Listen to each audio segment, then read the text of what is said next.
Welcome back, everybody, to another edition. I wish I knew what number this was of Cats Coverage, our basketball podcast on the Field of 68 network.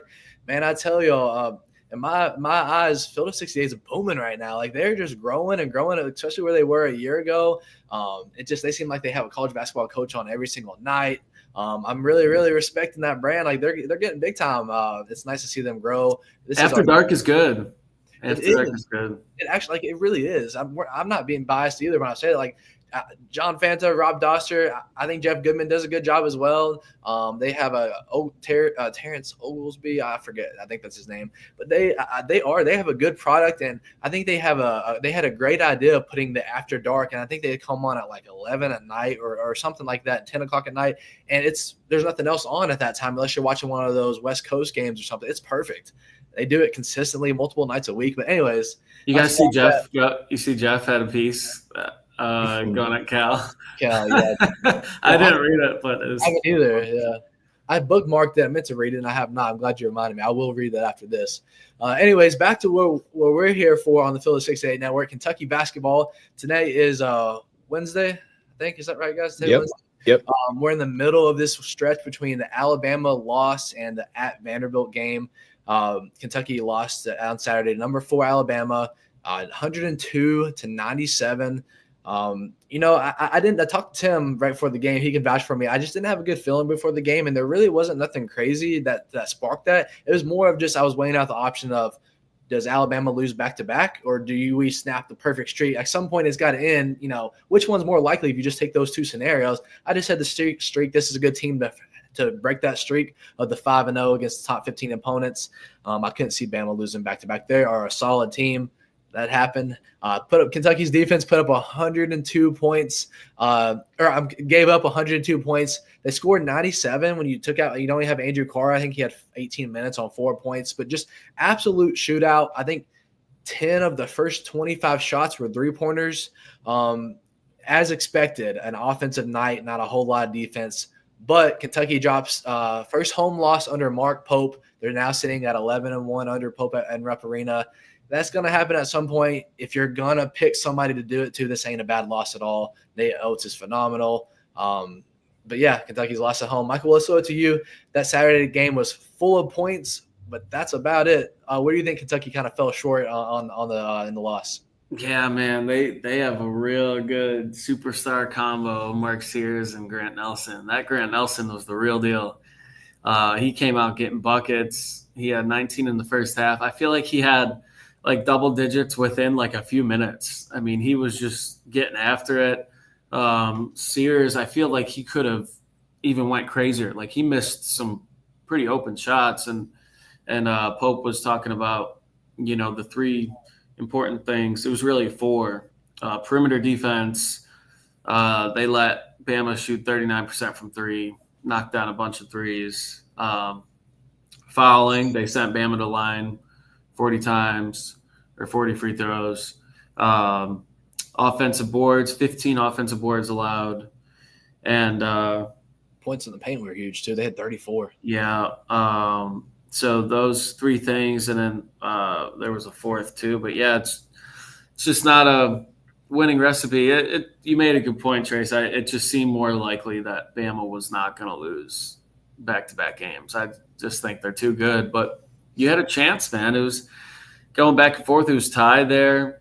A few minutes left, and then Bama goes on that 9-0 run and a couple dagger threes and forced a timeout with 2:30 left, 2:10 left maybe. Spot on. That's a good memory. I looked at the stat sheet right before this. It was 81-81 with 5 something to go, exact 9-0 run, and then at the 2:30 something they called timeout in Kentucky. Yeah, they spot on. That's what happened. That final stretch. I mean, they just went on a quick run, and then with 2 minutes, it's like, okay, now it's going to be a free throw shootout the rest of the game. Not enough time to get points.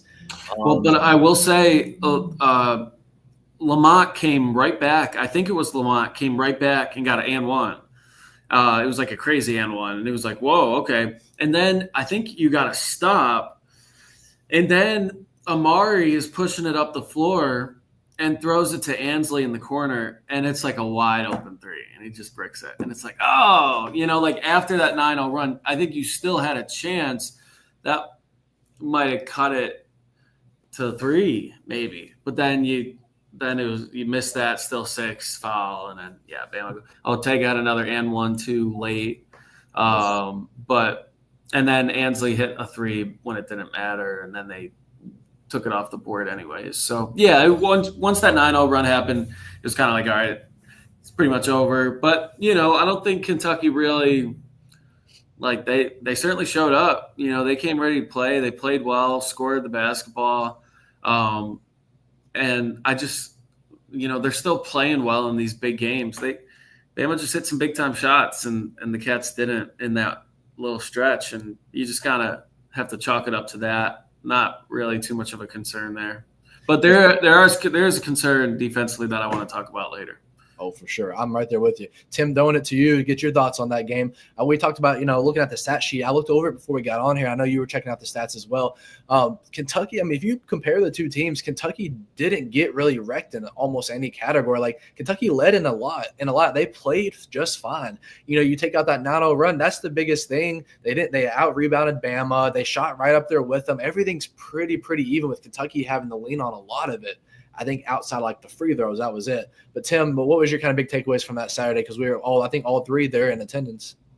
Yeah, I mean, I'm right there with you. And, Kentucky either played at their level or outplayed them in many factors other than, those offensive rebounds, giving those up. That's always been an issue.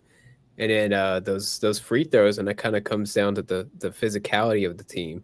I can't remember who exactly said it, but, it was a broadcaster of some sort said that, the more physical teams are going to draw more fouls because they're able to, sell the whistle better and everything, which Pope did say that, they're going to try to sell the contact and the whistle a little more, which is kind of unfortunate because I feel like it's a little bit of, flopping, but you got to get to it. You got to do it. But yeah, I mean, it was a good game. I remember saying that it was going to be like the Florida game, just high offensive powers. And it pretty much was. The Florida something. No, it was 100. That's what it was. And sorry, my screen just timed out. No, mine did too. I think you lagged out for just a second, but you're fine now. What did you say there? I was saying that I figured this game would have been similar to the Florida one. And it pretty much was, the two high offensive powers, and the score was almost the same with the Florida game being 106-100, this one 102-97, a little off there, but it was just offense back and forth. And like you were saying, Trace, that 9-0 run there at the end is really what sealed the game for Bama.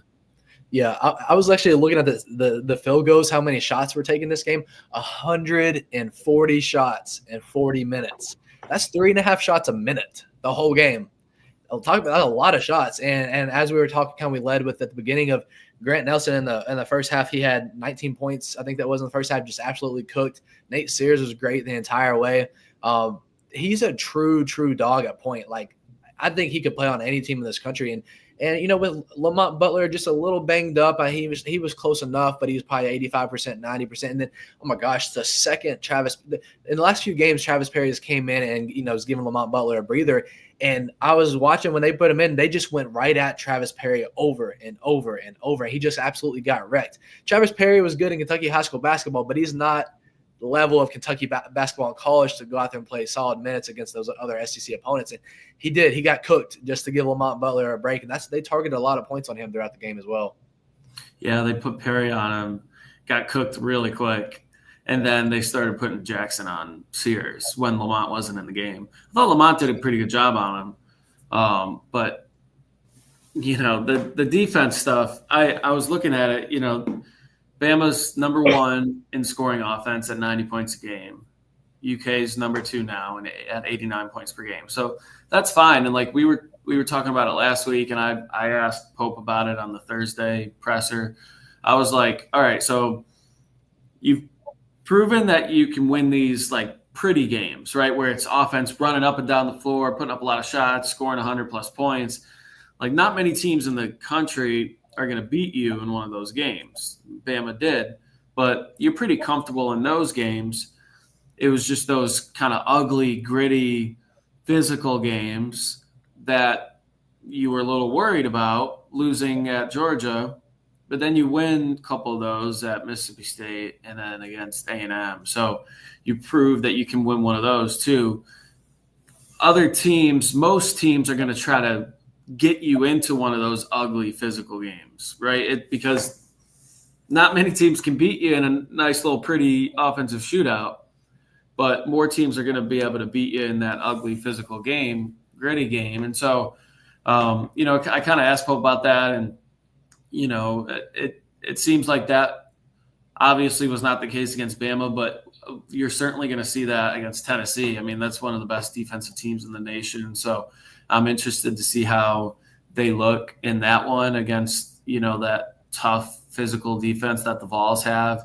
Vandy, I think you shouldn't have a problem, but Vandy beat Tennessee over the weekend. So it's like, okay, Vandy actually might be real good now. So that could be a tough game too. But I feel like if they could kind of keep playing their game offensively, they'll be okay. But the defense, man, there might be a real problem here. I mean, I don't know. It doesn't look good to be like 270th in the nation. I think it's right around 291st in the nation. That's bad. At what is it? And you said a top 2 offense.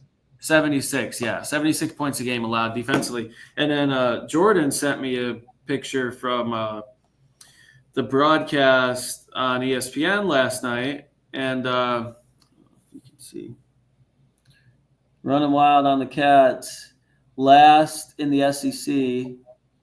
Oh yeah. In points per game, defensive efficiency, second chance points, and fouls a game. There you go. That's where we get beaten almost every time. We've only got 4 losses, but that's exact recipe. There you go. Last in all of those. I mean, you can't keep giving up 100 at home. I mean, you won that pretty shootout against Florida. Like, that was an awesome game. I loved being there for that game, and I loved being there for this Bama game. Like, those are fun, kind of, almost NBA type games where you're just putting up a lot of shots and a lot of points. But those are only good if you win them. And Bama proved that they might be the best team, offensively in the nation. But, you got to be better defensively, man. And all the players talked about it after the game. They can't keep doing this. Yeah, I mean, it's all fun and games when you can score those points, but you've given up 97 points or greater to 2 different teams on your home court. You shouldn't have won either of those games. And, they somehow did in the Florida game with a couple made shots, and they were just right 100 there. Plus. 100, Florida got 100, and Bama got 102. Oh, yeah, I was thinking of our score. Yeah, you're right. Yeah, both teams over. That's even worse. Both teams that came in there got triple digits.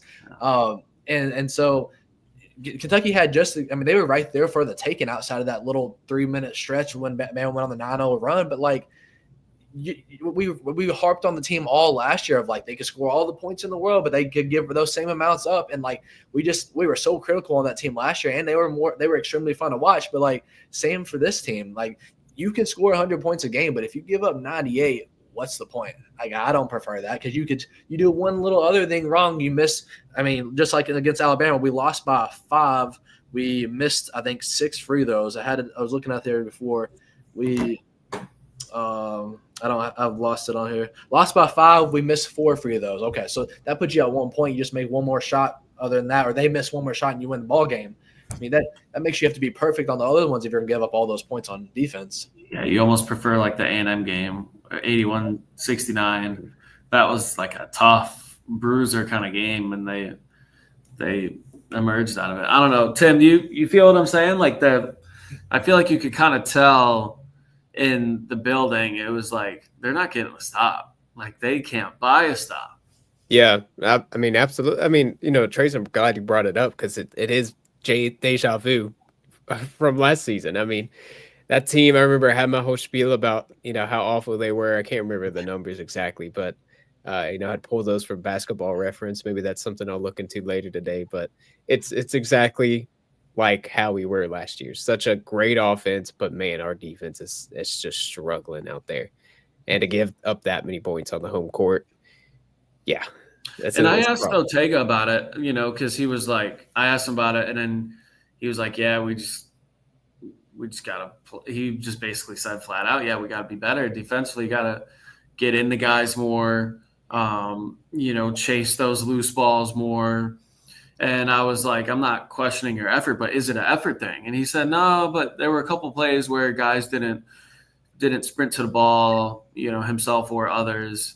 But some of it was just kind of long rebounds off of missed shot. And it's like, okay, that's just basketball. But there were a couple of them, like late in the game too. In that 9-0 run, both threes that Bama hit to kill the game, both of those were second chance points. I think the one was it was right in front of me. I think Kobe Bryant might have got a block. He kind of like tipped like a three or a long two that Bama shot right in front of their own bench, and then got it, kicked it out to the left wing, and then that kind of happened again, and then Sears kicked it. Sears had just got the offensive rebound right under the basket, and then he kicked it out to whoever it was wide open at the top of the key. It might have been Youngblood or the other guy, but Philin. So yeah, it's tough because I feel like that wasn't a problem in the game throughout the game. Like it had been in previous games, allowing too many second chance points and offensive rebounds. I just didn't feel like that was why they lost the game overall, but it certainly killed them on those two plays. That's 6 huge points in that 9-0 run that just wouldn't have happened if you got the basketball. Yeah, and Michael and Tim, I'm not down about this loss by any means. Like, if you're going to have a good loss, this is our best loss, if that's even a thing, of the season. It's the number 4 team in the country. They're still somewhere in the top 5. I forget what their poll came out on Monday, but they do deserve to be ranked that high. They are that good of a team. That's got to be the best team we played all year. It's if not, it's top 2 or 3. I think Duke. Are they better than Duke? Maybe. Yeah, Duke's kind of high, but they're ACC is kind of stinky, so they're just kind of winning every game. I think Duke gets them at home, maybe, but I think Alabama gets them neutral or away, maybe. Yeah, I agree. Home. Duke, we don't really know for Duke because the ACC is so stinky, right? Bama's getting these huge ones against really good teams, but Duke would say that they're beating good teams too. Yeah, so I'm not down. First loss at home, like, it's got to happen at some point. This is the team to choose to do. I'm glad it's some unranked opponent that we just got exposed in. Like the Ohio State game makes you get a lump in your throat. Like that was hard to take in. So I'm not down on this team. If you go back and look at the stats, they are right there. They played just fine. There's just a couple of shots that were made extra by Bama in that 9-0 run. That's all it was. I mean, there are ways to be better. I was looking on the. I think we gave up 15 offensive rebounds, 34 points in the paint, the same way we've been getting beat all year. And I've said this probably 4 different episodes. Until you fix those things, we're going to keep getting, if we're going to get beat, we're going to keep getting beat that same exact way. We've gotten better on defense, like just a minor bit. I'm seeing the effort there, but we've got a long ways to go. And like you just mentioned a few minutes ago about Vanderbilt, we got Vanderbilt next. There's no game in the SEC that's you're guaranteed to win. You could go down there and lose. Besides Arkansas. But see, if you throw in the storylines with that, if it was Arkansas and Vandy, then yeah, I 100% agree with you. But the one team that you're probably the best lock to win is Arkansas. You got the whole Cal narrative. That's, it's kind of like a rivalry game where, like, doesn't matter how good or bad the teams are, just the hype around it. Yeah, you're right, but with Boogie out, like, they're gonna lose by 30. That's the third leading scorer on the team gets just barely 10 points a game. Boogie and Adu both had 15, and now that they don't have Boogie, unless they get Davis going, but it doesn't look like he's going to get going, so it should be a pretty easy game. Easy. A lot better now. Yeah, that's a big deal that they don't have them. That can only help us. But did you guys see? Sorry, Trace. Did you guys see that Vice is coming out with a documentary on Cal in season? Cal Perry, Razor's Edge, and following him behind the scenes. I'm hoping it comes out February 10th. I'm really hoping that the Kentucky game is part of that. Surely, it has to. And that'll be kind of fun. I know Kentucky fans are going to hate watch. More Kentucky fans are going to watch than Arkansas fans, because Arkansas fans are just so mad they don't even want to look at him. But Kentucky fans are going to watch and just laugh. I'm interested to see that. Little Man, dot. just you saying that, man, just reminds me like Netflix was doing one for a football team. So could you imagine had like Cal State, and if this was like a predetermined thing, Vice was going to come here and cover him during this season. We start off 0-5 with him being here, and we have to look forward to watching the documentary about Cal and our football team. Oh. That would be awful. I mean, Is that football one still coming out? Yeah, I think so. Last I saw, at least. That's supposed to be on Netflix. I wonder, do you think this Vice thing was predetermined? Because if not, talk about a bad time and a pick, to be the coach to get a documentary about himself. This is his worst year since one of his UMass days. Yeah, I'm sure it was figured out. I mean, I'm sure it was decided on before the year or in the off season. Yeah, once he got down there, someone approached him about doing a behind the scenes thing. I'm really surprised when stuff started going bad. He wasn't like, I'm not doing anything else. Take this off unless he's got some contract on it. I'm surprised he didn't veto it because it's going to show an awful season. Well, it's probably under contract, and I'm sure the players are all getting a cut right on this NIL stuff now. The players can get a cut of the money from it. So Vice is paying Arkansas however much, and Cal gets some, and the players get the rest, or what a university gets some. I'm sure it's all a contract. Yeah. Going back to kind of the game, Otega Oweh had a season high 21 points. He's done that once before. He tied it. So, he kept it kind of close in that final stretch. We're seeing consistency in a lot of places. Jackson Robinson had his third straight double-figure game. He had 11 points. Kobe Bray had 10 points. That's great for him, unless he's outside of a game where he just goes absolutely nuclear. Ansley Almoner. So with Andrew Carr being out, those two guys Brandon Garrison has really stepped up. I didn't realize this until we was getting ready for this podcast. Brandon Garrison, in only 19 minutes, he put up a stat line of 11 points, 6 rebounds, 5 assists. Brandon Garrison, wow. And then Amari Williams and Ansley Almoner both had double-doubles. Well, actually, no, Ansley Almoner had 10 points. I'm not sure of his rebounds. But, with Andrew Carr being out, our guys are stepping up. I mean, we're getting a lot of production. We had 7 guys in double figures in points.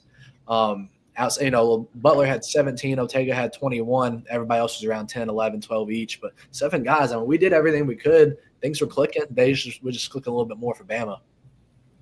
Definitely. And what was I going to say there? It's good to see Otega continuing his scoring streak. Hope that's something he can continue on. Was it just the game before Bama where he had 11? It was, yeah. Okay, so barely kept it alive there.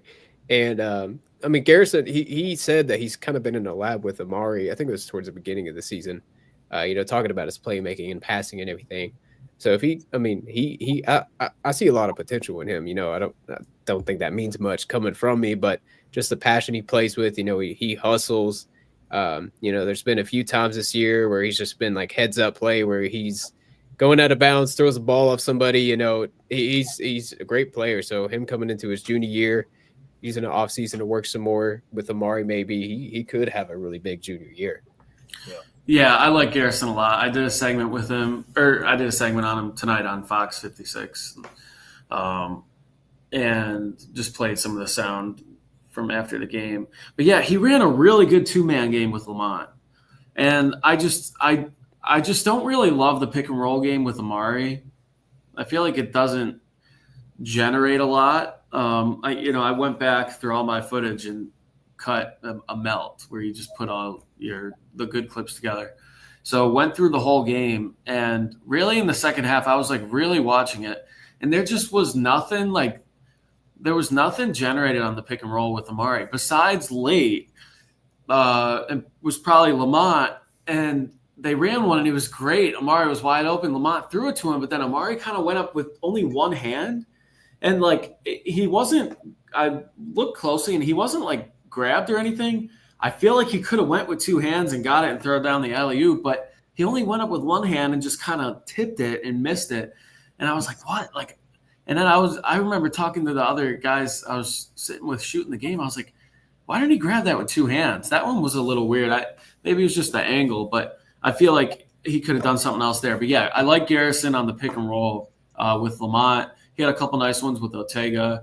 Otega found him in the first half on a little transition pass, nice little bounce pass, and Garrison got it. But then, Otega and Garrison, it was a nice pick and roll that Otega dumped it down to him, and he got the dunk, and then Lamont found it for a couple times. Then it was a give and go. Lamont threw it to Garrison at the top of the key, and Lamont cut. Garrison threw a perfect bounce pass, and it led to a bucket there. So I think, 5 assists is huge for Garrison. No turnovers. He's just making the right decisions. And I really like him at the top of the key, just generating offense. I feel like he's kind of making the right decisions, which is really nice as a sophomore. So he's got a lot of potential. I would love to, see him run that pick and roll even more, just when plays are breaking down.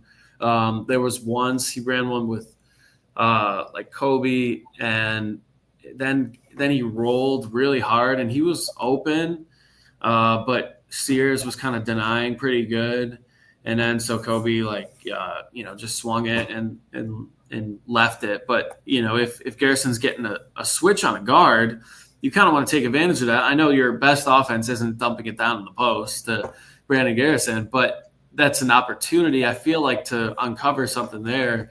There was just one of my observations when I watched that, and I'd like to watch the broadcast of it too, but I thought Garrison did really well in those spurts in the second half. Michael, there's one thing that absolutely drives me insane every single game, and it's happened consistently over plenty of games. Lamont Butler, well, a lot of them do it, but Lamont Butler does it the most. They'll set the pick and roll up top. He'll start cutting past the free throw line, and he'll have like a contested layup, one that's good enough to go take that layup. And time after time, it's like, who can I find over at the three? And it's cool when you make it, but there's so many. If you sit there and specifically watch how many times a game where, hey, you got a 60, 70% chance of making this layup with someone on you, we kick it out to the three and just miss a three when it's like you could have had it right at the rim. I think again, when it works, it's awesome. But when it doesn't, it's like, what are you doing? There's 2 points we could have likely had. You kicked it all the way out to the three for a miss. And that's really a pet peeve of mine, because if you take those layups, you could get 8-10 points extra a game, and you take your chance with the three. Yeah, there was one play again late where he did the pick and roll with Garrison, and then they kind of went over. So he got the other defender kind of on his back hip, and he did the thing where the guard kind of slows down, like he's driving kind of around the free throw line, slows down, has the other defender on his hip. And I was like, all right, this is great. This has to be a bucket. And then he just went up, but he kind of left it short. I was like, and I think on that one you got lucky, you got an offensive rebound, and it resulted in another bucket. But there's something to it, man. I think that could work in a game where if you want to just slow the game down a little bit, just run that 2-man game. I think, I agree with you. Lamont could be more aggressive scoring, there was one he just kind of pulled a three really quick that I just didn't like. He did it at the start of the second half. He hit that three right out of the timeout, right out of the halftime, and made one there, which was exciting. But I like his aggressiveness, but I feel like he could be more aggressive. Taking it to the post game, kind of the press conference, we were right there for all three of us, for Mark Pope and Nate Oates. Tim, are you able to? Does it allow you to put a clip? Like, do you remember the clip from Nate Oates? You don't have to do it now, but when this goes up, the Nate Oates explanation. Okay. Yeah, I can put that. I preface that, I want to make sure we can put that clip in there. So it was really cool what Nate Oates said. I mean, he was talking about like how great Ref Arena is in Lexington. He's like almost like a message to Big Blue Nation. He was kind of saying the same things we're saying right now. He's like, this isn't a bad loss. We're a good team. This is one of the best places for college basketball. Y'all are all junkies. He just said a lot of positive things instead of beating up on the team. He's like, we are a good team. And he didn't say it in I didn't think, a cocky way. They are a good team. And he's like, this is a good loss. You all are going to win a bunch of games this year. They asked him about, you were one that was in, you turned down this job this summer. He's like, Mark Pope's, y'all did great. That y'all are really embracing them. I love what they're doing here. Hey, listen, seriously, I appreciate what you guys do for basketball. This is great. How many people are interested in basketball? It's a great place to come play games. I'm a basketball junkie, and this place is as good as any place in the country for basketball junkies. So great job. You got a great team. Mark's doing a great job. You guys have won a lot of games this year too. So thank you. Appreciate it. And then also on the other hand, Mark Pope, he first comes in, he talks for maybe 15 seconds, and then he ends it off his opening statement. He's like, and losing sucks. I really, really love to see that losing. Like, you could tell on his face, he comes in there energetic, and he was still pretty good, still a lot of energy, but he was kind of like, I know, man, that sucks. We were that close. And it feels really, really good that he's wearing that on he's taking that to heart as well. How did you feel about Tim? How did you feel? You bleed this stuff like I do. It feels good to have your coach to really, really be like, man, we're that close. I hated losing just as much as you all. Yeah, I mean, he like you said with me, I mean, he bleeds it like we do, honestly. He definitely was down a little bit first home loss and everything. I'm sure that played a part, but it also makes me think that there's a way that he saw that he could have improved on, and Bama either took advantage of it, or we didn't I guess execute it the way we did there at the end, and that may have been kind of why he was down in the dumps there. It may have been something that he felt like he could have done better on, or the team could have done better on. But Nate Oates has always been a class act. I've always liked how he's been dressing up every single game, and now it's kind of like the Bear Bryant style. He kind of always has that red plaid suit on and everything, but he's always been a class act. So Nate Oates is I've always kind of been a fan of him a little bit. Well, you guys would have loved to have him as your coach before Pope was hired. He was one of those guys there. It was Danny Hurley and Scott Drew and Billy Donovan, and Nate Oates was involved there. And then Oates came out like the first day and like put out a statement on social media. I remember it because we ran it in our newscast. He said, like, I'm committed to staying here, which was great. It worked out for both. But it was kind of funny in the presser. I think it was Ryan Black. I like Ryan. He asked about defense and how, like, he said it kind of came off in kind of a funny way, and Oates almost kind of like shrugged. He was like, damn. Ryan was like, hey, you guys weren't exactly a defensive powerhouse last year, but still made the Final Four. And then, like, Oates kind of shrugged. But it was actually kind of a good question. He was like, how could that kind of show a blueprint for Kentucky this year, like not being good defensively, but could possibly still make the Final Four? And then Oates talked about that too, and how Oates said after the SEC tournament when they lost there, they basically looked at each other and were like, all right, we have 6 games to just be a new team, and we can throw the whole regular season, the whole season out the window. And for these 6 games, we could be a good defensive team. And they were. Like, their numbers were better in the NCAA tournament, and they made the Final Four. They played in 5 games, and their defense was better in those 5 games. So there was a good point there. Did you guys remember that? It was kind of a funny little moment. I thought Oates kind of was a little taken aback by the kind of how the question came off. But it was a good point, and Kentucky might have to do that at some point and look at themselves in the mirror. And like, obviously they care about defense just like they care about offense, but if it continues to be a problem, then there might need to, be an identity shift a little bit, or at least address it with a little more emphasis. And because it's going to become a talking point if the Cats give up another, they gave up 90 to Mississippi State, right? And they still won that game, but 90 is a lot of points.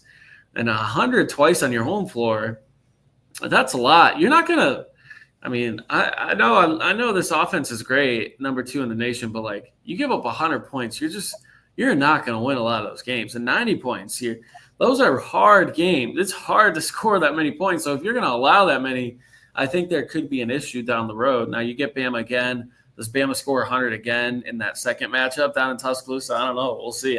I think the boys will come out with a little bit more effort defensively in that one. Well, Bama played somebody last night. I don't remember. They cooked. They scored over 100. They scored it again. I noticed. I was like, damn, they did it again at home. Real good. They're 1 seed, I think. Especially if they win the SEC.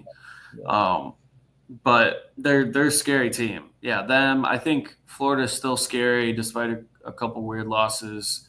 The whole SEC is gonna kind of beat each other up, and this is going to be a question that I have for Pope, maybe closer to the tournament. It's kind of been a talking point in college football with no SEC teams in the championship game, right? And they all kind of choke.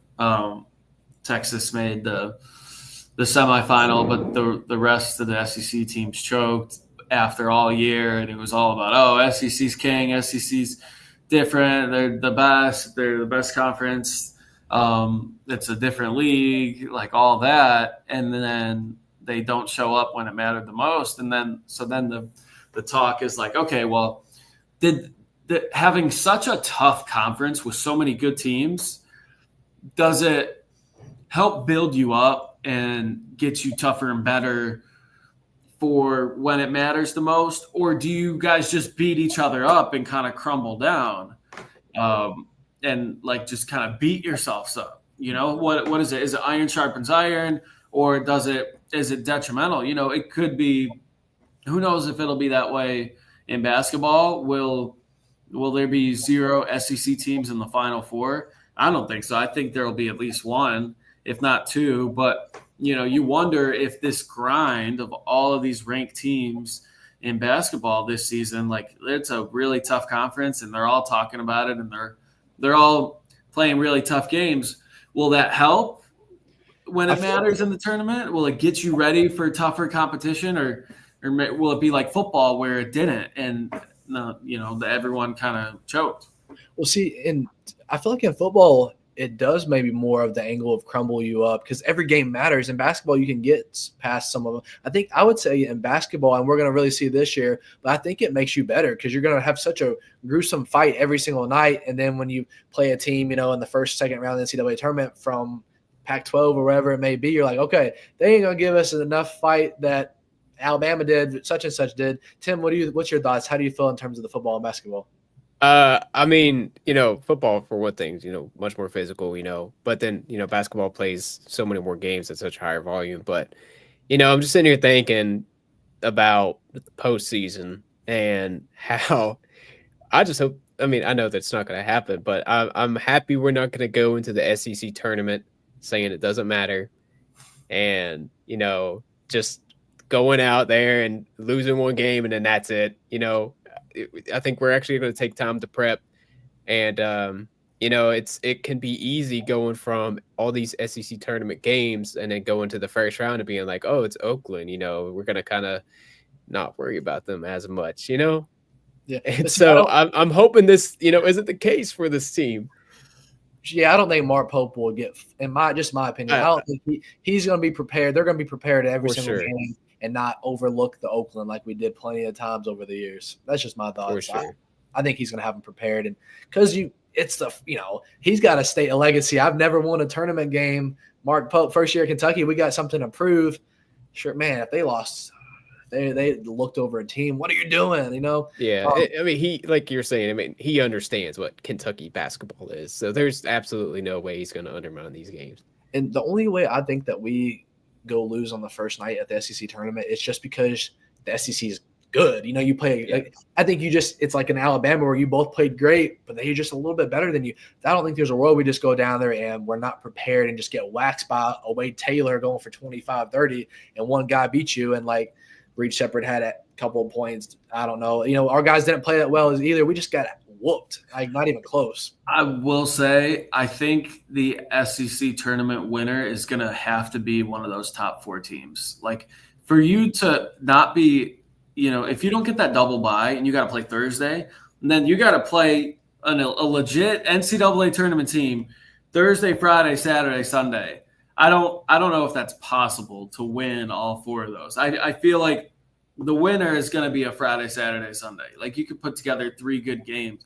Playing 4 ranked teams in as many days and winning them all is really tough in my opinion. So I feel like you really need a top 4 seed.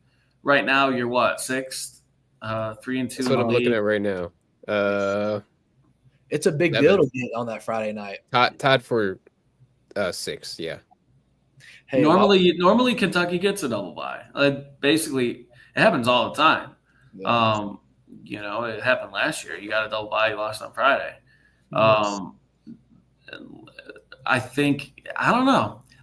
If you win 4 games, I almost don't like playing 4 games in 4 days and then having to turn around and play the first round of the tournament 4 days later. You know, like especially if you got to play on that Thursday after just playing 4 days and then you sit for Selection Sunday and then you can only rest Monday, Tuesday, Wednesday, and then play your first NCAA tournament game. I don't like that. So I think you should try to, you're probably not winning the league, which is fine, regular season. But if you get a top 4 seed, I think that's a very comfortable goal in the first season under Mark Pope. Like, get a double bye, try to go out there and win that conference tournament. That would be really great going in the big dance. Yeah. And this is off topic, but Florida right now is down to South Carolina, who's 0-5 in the SEC. It's in the second half right now, just started. So still got 18 minutes to play, but that's almost 10-point lead for South Carolina, 33-41. At South Carolina? Yeah. Wow. Hey, while we're on the topic of the SEC tournament, just saying, if the SEC tournament was to start today, there's one team that's not going to make it. One team that their coach don't really care about it anyways. Maybe it's on purpose. I don't know. But that's just saying it's only middle of January. They would have to have. I mean, if you want to be honest, you have to think about what they would have to do to make the SEC tournament. They're gonna have to put some wins, because isn't it like this is before Texas and Oklahoma? Yeah, before they came in, is it like 14 teams, and then like 11 or 12 got in the SEC tournament? Like just a couple missed it each year. Now I think all made it before. Did they? Yeah, 14 teams. Yeah, because Kentucky, it's the same for the women, and the UK women were like last at 14th, and they still made it, and then won one game against the 11 seed. So the 11 played the 14, the 12 played the 13, and those were the 2 Wednesday games. And then those winners would play on Thursday against the 8, 9. Arkansas played on a Wednesday last year. Man, they beat Vanderbilt. I remember that game because Eric Musselman, they just had a crazy comeback or something like that. They played the first night last year. That's I cannot wait. That's gonna be so much content out of us 4 or 5 days, assuming the world doesn't crash while we're there. The SEC tournament, I'm ready. I've talked to you all off camera. I'm foaming at the mouth to get back down there. Those days are so fun, and now you get everybody's good. See what Kentucky can do with Mark Pope. It's exciting, man. Exciting. I don't know. You might be a little more nervous if you lose to Tennessee, and who else you got? Vandy, that should be a win. At Tennessee, that's going to be tough. That's something to look forward to. Kentucky's going at Bama. We lost them, but you get another shot. Kentucky at Ole Miss. Like that's not an easy game. That's like a really tough game. You get Tennessee at home. At Texas, South Carolina at home. I think Oklahoma. Yeah, at Oklahoma. Yeah, your February is pretty nice. You really only have at Ole Miss, home against Tennessee, and at Bama. Those are your only tough games all month. Yeah. And then in March, you got Auburn at home. I mean, just to see some fight down in Nashville for the SEC tournament is what's going to be exciting. To go past the first game, we haven't done that in a couple of years, like 3 or 4 years. Yeah. So. I think you guys will win Saturday at Vandy, and then at Tennessee. That's a big game. Yeah. Well, guys, I think we kind of we're wrapped up Alabama loss. I'm not down on it. It's okay in my eyes. Going at Vanderbilt this weekend. I want to argue that's the most winnable game in terms of, but again, it's not guaranteed. You go get beat there. They just beat Tennessee at home at Vandy at their home. So got to come prepared for it. That's always a weird game. Every single year, it's a weird game. I know the court's weird and all that stuff, but it's always a weird game. Just stuff happens. I think one year, CJ Frederick had a game there and did nothing after that. Just every game, every year is weird down there. But I'm excited. You should win that. If you don't win that, it's kind of you couldn't afford that one. I think you're expected to win that. You should, even with it being on the road. And then, the next home game at Rupp is Arkansas. I know we went kind of pretty far into that last week. We don't really have to tonight. I know we're probably going to wrap this thing up, but your next home game at Rupp is Arkansas. So 2 big games. I'm sure we'll get a podcast out before the Arkansas game and then after. Going to be a wild next 2 games. We're in the core of the basketball season. The season's already halfway over. Exciting times. But before we wrap this up, do y'all have any final points before we close this one out? Not really. I think the odd thing is going to happen this year, though. I'm getting a Ansley Amador plus 18 points. Oh, yeah? Okay. Yeah. I'm going to go and throw it out there. I'm feeling it. that happens, we'll always clip back on Twitter. Yeah, we'll see. All right, guys. Well, for everyone watching, thank you for watching. Again, I tell you all this each time, but we really want you to do it. Please follow us. If you find value in us, this is free content. We take out our time, obviously, to do this. These guys are nice enough to hop on here and do this and give you all some free content. Follow everybody. Michael Epps TV on Twitter. Tim Smith CC on Twitter. Trace Terrell. It's hard to spell, but follow Cats coverage on everything. This recording will be posted up on the YouTube channel. Check out the Cats coverage Facebook. Our TikTok survived the ban, just like everybody else. We were on ban for about 10 hours. I thought we built a community on there. It's doing pretty well, and we got it back.